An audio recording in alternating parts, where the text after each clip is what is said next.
오늘 우리가 함께 나누실 하나님의 말씀은 사도행전 15장 1절부터 5절입니다. 우리 함께 하나님의 말씀을 읽도록 하겠습니다. 어떤 사람들이 유대로부터 내려와서 형제들을 가르치되 너희가 모세의 법대로 할례를 받지 아니하면 능히 구원을 받지 못하리라 하니 바울 및 바나바와 그들 사이에 적지 아니한 다툼과 변론이 일어난지라. 형제들이 이 문제에 대하여 바울과 바나바와 및 그 중에 몇 사람을 예루살렘에 있는 사도와 장로들에게 보내기로 작정하니라. 그들이 교회의 전송을 받고 베니게와 사마리아로 다니며 이방인들이 주께 돌아온 일을 말하여 형제들을 다 크게 기쁘게 하더라.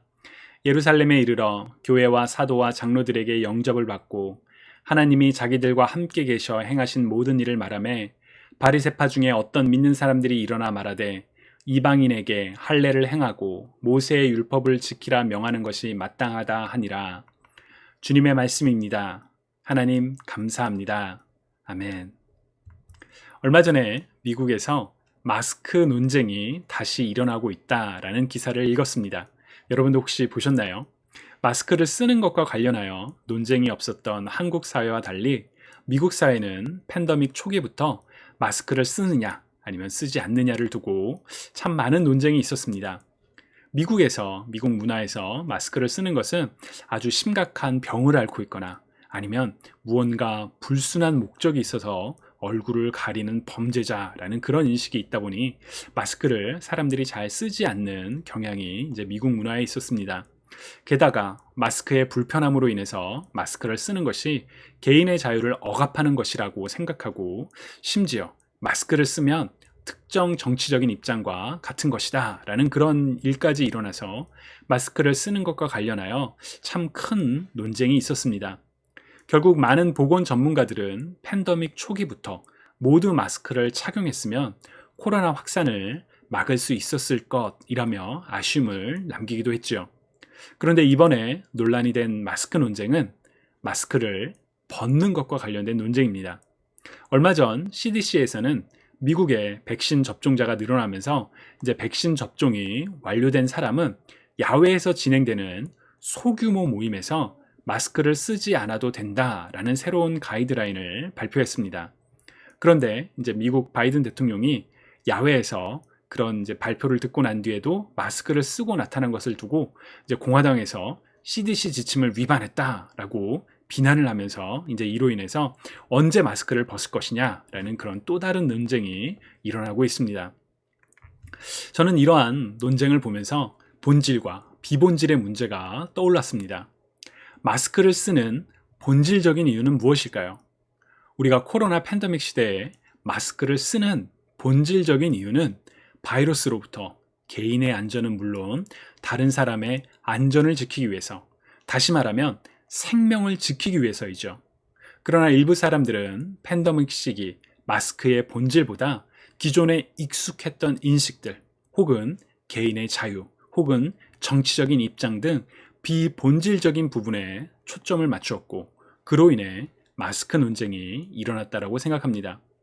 만약에 모든 사람들이 비본질적인 부분이 아니라 본질적인 부분에 더 초점을 맞추어서 함께 이야기를 하고 또 합의를 하는 그런 모습을 이루어냈다면 오늘의 일상이 조금은 다르지 않았을까라는 생각이 들기도 합니다. 본질과 비본질에 대한 분별과 인식은 비단 마스크뿐만 아니라 우리의 삶 속에서 그리고 우리의 신앙 안에서도 매우 중요한 부분입니다. 오늘 우리가 읽은 사도행전 15장에서도 바로 이 신앙에 있어서 본질과 비본질 이 두 내용이 충돌하는 그런 일이 일어났습니다. 오늘 우리가 읽은 사도행전 15장은 바울과 바나바가 1차 선교 여행을 마치고 돌아온 이후에 일어난 사건을 기록하고 있습니다. 바울과 바나바가 소아시아 지역을 중심으로 1차 선교 여행을 마쳤다는 것은 이미 복음이 유대인과 이방인 모두에게 퍼져가고 있었고 이들을 향한 본격적인 선교 활동도 진행되고 있었다는 것을 보여주는 내용이죠. 그렇게 복음이 유대인과 이방인 모두에게 전파되고 있을 때 이제 한 사건이 일어납니다. 오늘 본문 1절을 보시면 어떤 사람들이 유대로부터 안디옥에 방문하여 형제들을 가르칠 때에 모세의 법대로 할례를 받지 않는다면 구원을 얻을 수 없다라고 말을 했습니다. 안디옥은 저 지도의 그 위쪽에 있는 도시가 이제 안디옥, 수리아의 안디옥이라는 도시인데요. 보시면 예루살렘으로부터 꽤 멀리 떨어져 있죠. 이 북쪽으로 약 800km 떨어진 지중해 연안의 도시가 바로 안디옥입니다. 사도행전 11장을 보면 복음, 곧 예수 그리스도에 관한 복된 소식이 안디옥에 전파되었고 많은 사람들이 그리스도를 믿게 되면서 이제 교회는 이곳에 한 사람을 보내는데 여러분 혹시 기억나시나요? 바로 바나바를 보냈죠. 그래서 바나바가 이곳에서 바울과 함께 동역하며 유대인과 이방인 모두에게 복음을 전파했습니다. 그렇게 안디옥 교회가 형성이 되었죠.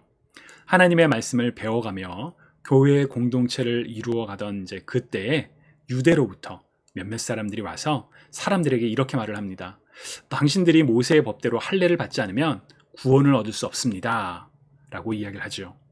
모세의 법이라고 불리는 이유는 하나님께서 모세를 통해 이스라엘 백성들에게 율법을 주셨기 때문입니다. 즉 이들이 한 말은 율법에 따라 할례를 받아야 합니다. 라고 주장을 했던 것이죠.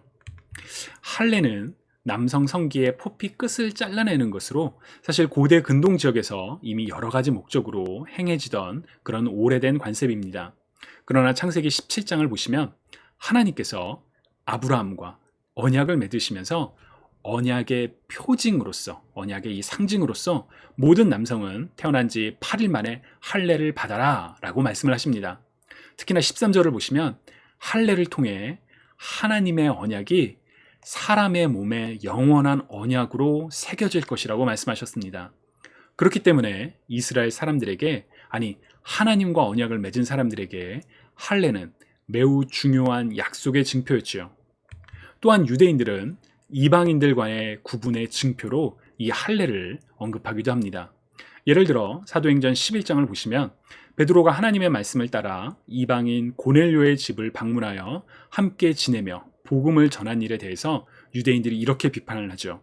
당신은 할례 받지 않은 사람들의 집에 들어가서 그들과 함께 음식을 먹은 사람이요.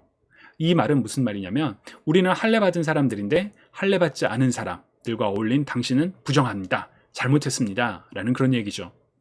이방인은 할례를 받지 않은 곧 언약 바깥의 사람들이기 때문에 그렇게 한 것을 나무란 그런 사건이었죠. 그리고 이제 이방인들에게 복음이 전해지면서 모세의 율법에 익숙했던 유대인들이 이방인들도 율법에 따라 할례를 받아야 한다며 이방인들도 율법을 지켜야 합니다. 라는 것을 주장하기 시작합니다.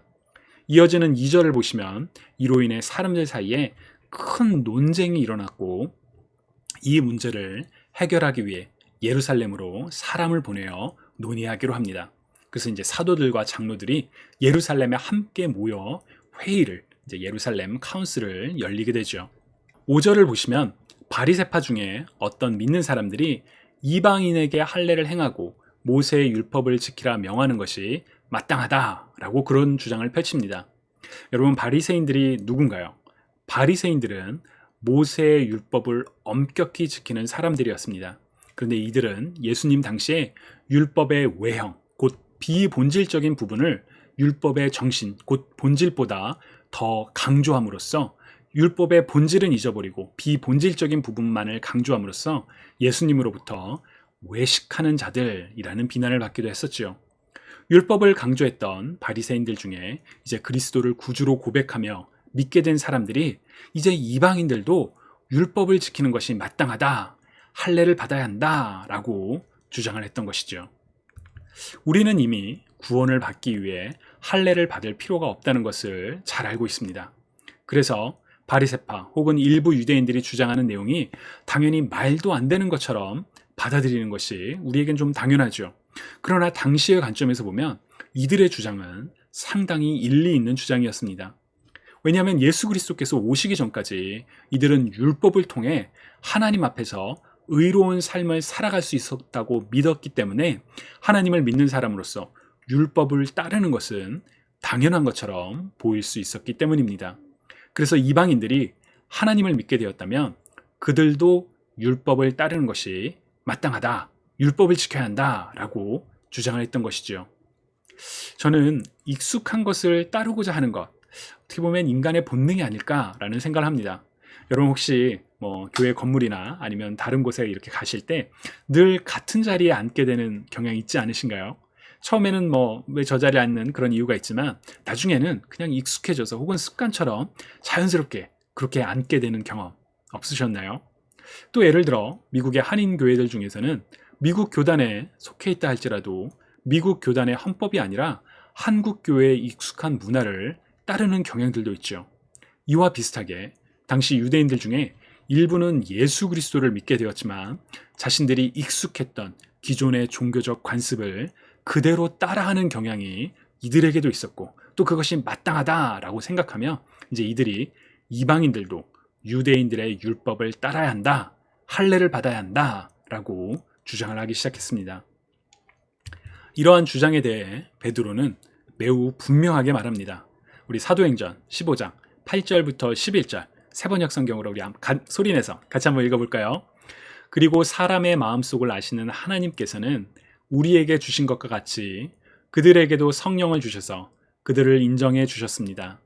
하나님께서는 그들의 믿음을 보셔서 그들의 마음을 깨끗하게 하시고 우리와 그들 사이에 아무런 차별을 두지 않으셨습니다. 그런데 지금 여러분은 왜 우리 조상들이나 우리가 다 감당할 수 없던 멍에를 제자들의 목에 메워서 하나님은 시험하는 것입니까? 우리가 주 예수의 은혜로 구원을 얻고 그들도 꼭 마찬가지로 주 예수의 은혜로 구원을 얻는다고 우리는 믿습니다. 아멘. 주님을 사랑하시는 여러분, 구원의 본질이 어디에 있습니까? 베드로는 우리가 주 예수의 은혜로 구원을 얻었고 이방인들도 주 예수의 은혜로 구원을 얻었습니다. 라는 것을 분명하게 밝히고 있지요. 바울은 로마서 3장에서 율법의 행위로 인해 하나님 앞에서 의롭다고 인정받을 사람은 아무도 없으며 그리스도 예수 안에서 얻는 구원으로 말미암아 하나님의 은혜로 값없이 의롭다는 선고를 받았다라고 분명하게 이야기를 합니다.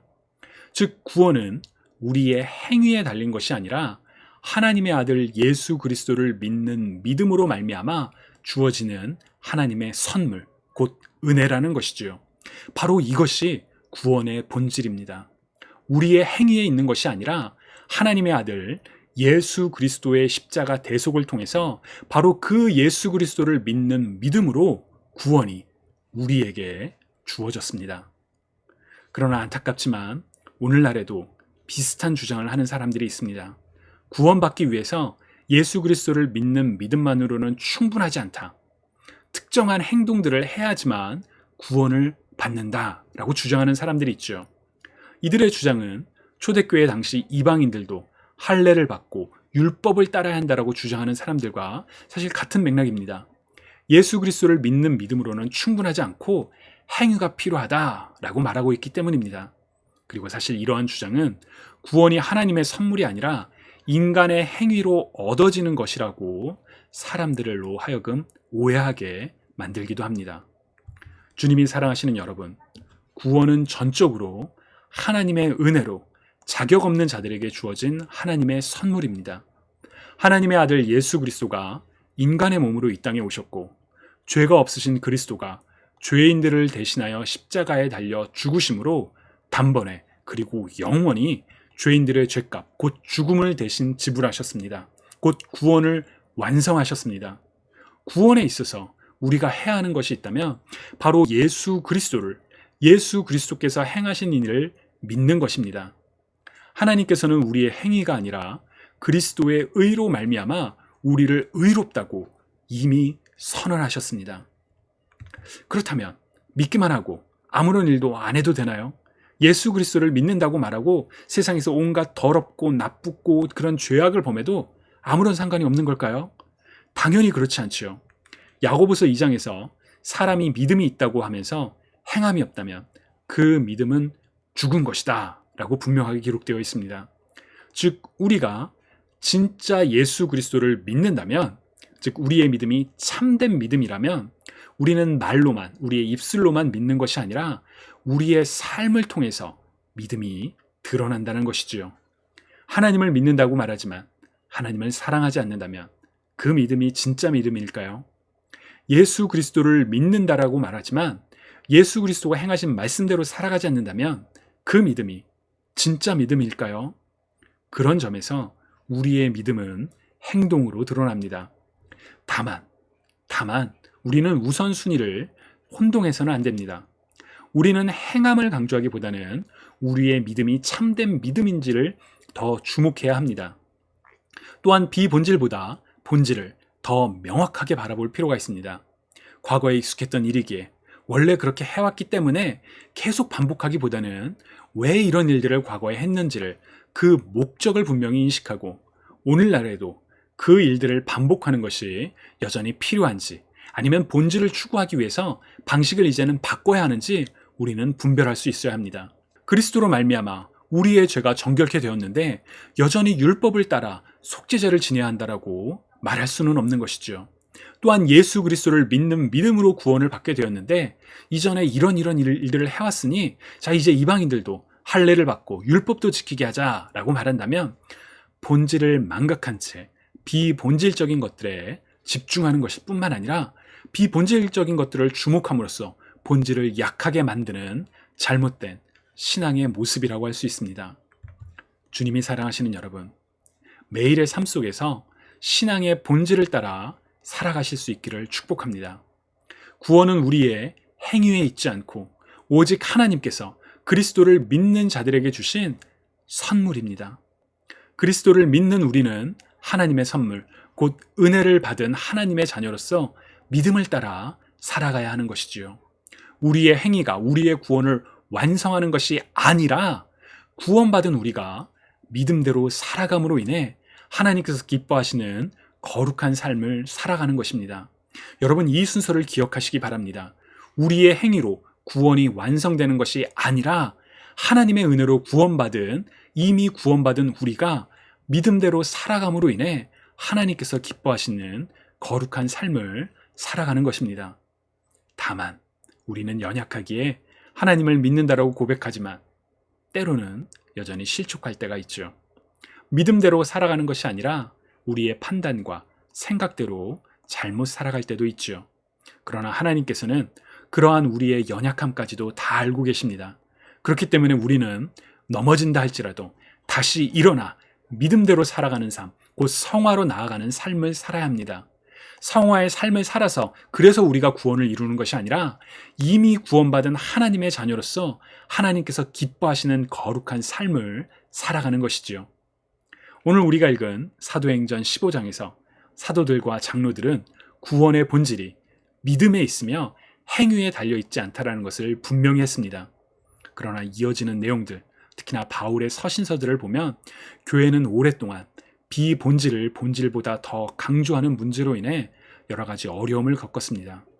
그리스도의 십자가보다 개인의 행위와 율법을 더 강조하는 거짓 교사들은 여전히 많은 사람들을 미혹하기도 했었죠. 그리고 설교를 시작하면서 이야기했던 것처럼 오늘날에도 우리에게는 여전히 비본질을 본질보다 더 주목하게 만드는, 그래서 그로 인해 혼란이 일어나기도 합니다. 그렇기 때문에 우리는 우리의 신앙은 물론 우리의 삶 속에서도 본질과 비본질을 구분하고 본질을 추구하는 삶을 살아야 합니다. 오늘 우리의 삶에서 우리가 가장 추구해야 할 우리 그리스도인들의 본질은 무엇일까요? 가장 중요한 본질은 저는 하나님을 우리의 마음과 뜻과 힘을 다해 사랑하고 우리의 이웃을 우리의 몸처럼 사랑하는 것이라고 믿습니다. 하나님을 사랑하며 이웃을 사랑하는 삶을 통해 구원받은 하나님의 자녀로 오늘 하루 살아가는 저와 여러분 모두가 되시기를 주님의 이름으로 축복합니다. 여러분, 이 시간 우리 오늘 말씀을 생각하며 같이 기도드리시겠습니다. 사랑의 하나님, 우리가 살아가는 삶 속에서 하나님께서 이미 행하신 구원을 기억하며 또 구원받은 하나님의 자녀로서 하나님께서 기뻐하시는 삶을 살아가는 우리가 되기를 간절히 소망합니다. 세상에는 본질과 비본질적인 부분에 있어서 우리로 하여금 본질보다 비본질을 더 주목하게 만들고 그래서 본질을 망각하게 하는 그런 일들이 많이 있습니다. 우리의 신앙 가운데도 원래 그런 거야, 혹은 옛날의 전통과 구습을 따라서 정말 우리가 오늘 이 순간을 지켜야 할 정말 본질을 놓칠 때도 가끔 일어나기도 합니다. 주님은 그런 상황 속에서 우리가 우리의 생각과 판단을 따르지 않고 성령님의 뜻을 쫓아 정말 가장 중요한 본질을 따라 살아가는 그런 하나님의 자녀가 되기를 간절히 소망하오니 주님 우리에게 말씀하여 주시고 우리 삶을 인도하여 주시며 우리와 함께하여 주옵소서. 감사드리며 살아계신 예수 그리스도의 이름으로 기도드립니다. 아멘.